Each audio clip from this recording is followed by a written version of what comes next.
Julian, let me go. It hurts. Would you regret it if I died? Julian, don't leave with Chloe. I love you. I jolted awake, gasping for air like a fish stranded on dry land. My chest heaved uncontrollably, and my throat felt like it was being torn apart. Opening my eyes with great effort, I was met with the blinding glare of fluorescent lights overhead. The rhythmic beeping of machines nearby further confirmed my suspicion that I was in a hospital room. She is awake. The doctor said it's just a head injury and emotional shock. Nothing serious. A low voice spoke on the phone beside my bed. I slowly pieced together the situation. So I was sick? A cold, clear voice came through the phone speaker. As long as it's nothing serious. I have a video conference to attend, so I won't be coming over. The person holding the phone sighed, turned around, and was startled to see me awake. Mrs. Moore, you're awake?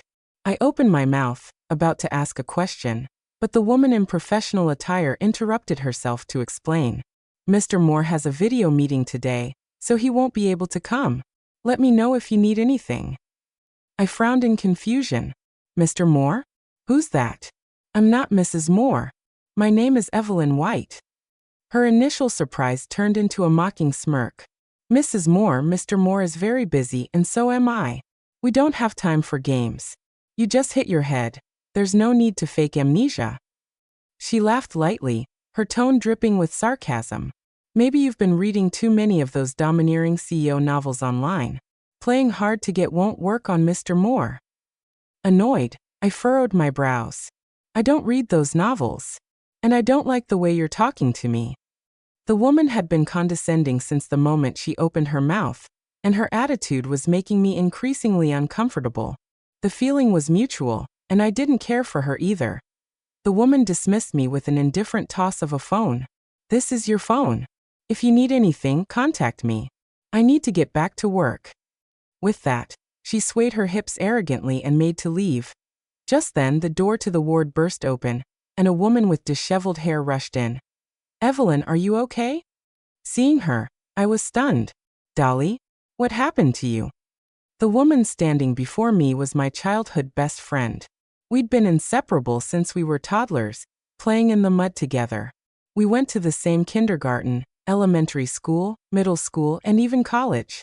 She was practically family to me. But the Dolly I remembered was nothing like the woman before me. Her hair was dyed a reddish brown, and she wore a form-fitting black dress that emphasized every curve. She looked both familiar and unfamiliar. The moment Dolly saw me, her eyes reddened, and then she exploded. Evelyn, you brainless idiot. I told you to leave that bastard, Julian Moore, but you just wouldn't listen. Look at you now. Attempting suicide and nearly losing your life. Do you want to scare me to death? You're such an idiot. Ugh. Her tirade ended in sobs as she finally broke down. For reasons I couldn't quite understand. Even though her words made no sense to me, a pang of sadness rose in my chest. My vision blurred as my eyes filled with tears. The woman in professional attire returned at that moment, clearly irritated. Excuse me, Miss Jones, this is a hospital.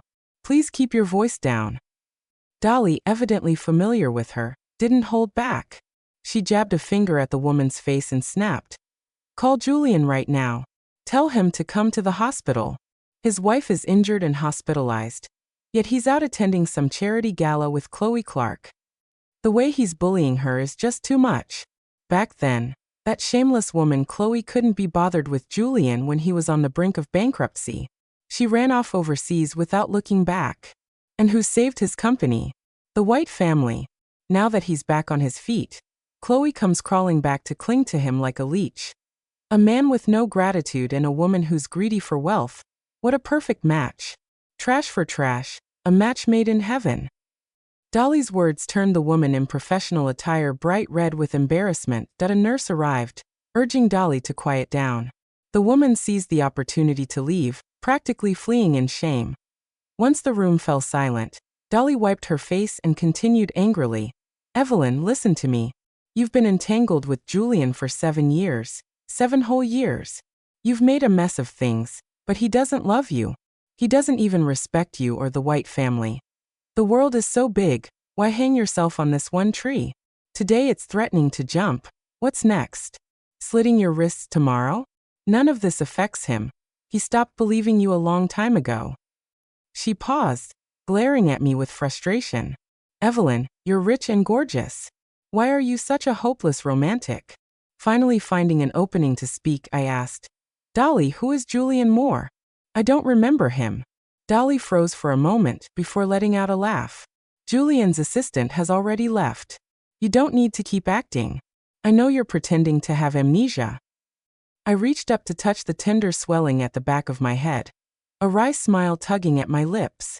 Dolly, I'm not faking it. I genuinely have no memory of this Julian Moore you're talking about.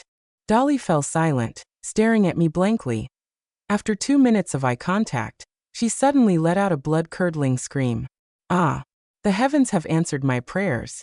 Evelyn, you've finally forgotten about that bastard Julian. After a series of examinations, the doctor concluded that it might be intermittent amnesia.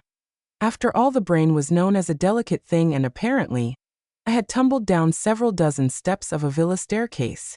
The impact on my head likely damaged certain brain functions that I stared at my reflection in the mirror. A familiar oval-shaped face, slightly upturned nose, and pale lips devoid of any color. It was my face, yet it felt oddly foreign.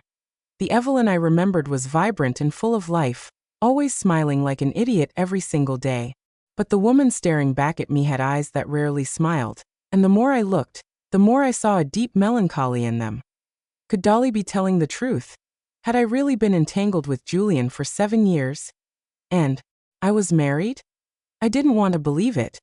But Dolly pulled out photos and videos on her phone, presenting irrefutable evidence.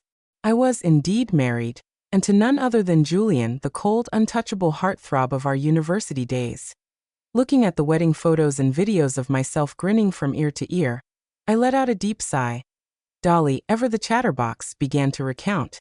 You were obsessed with Julian starting in your sophomore year. You even skipped classes just to hang around his dorm, bringing him breakfast and treating him to meals. When he played basketball, you handed out crates of drinks to all his teammates.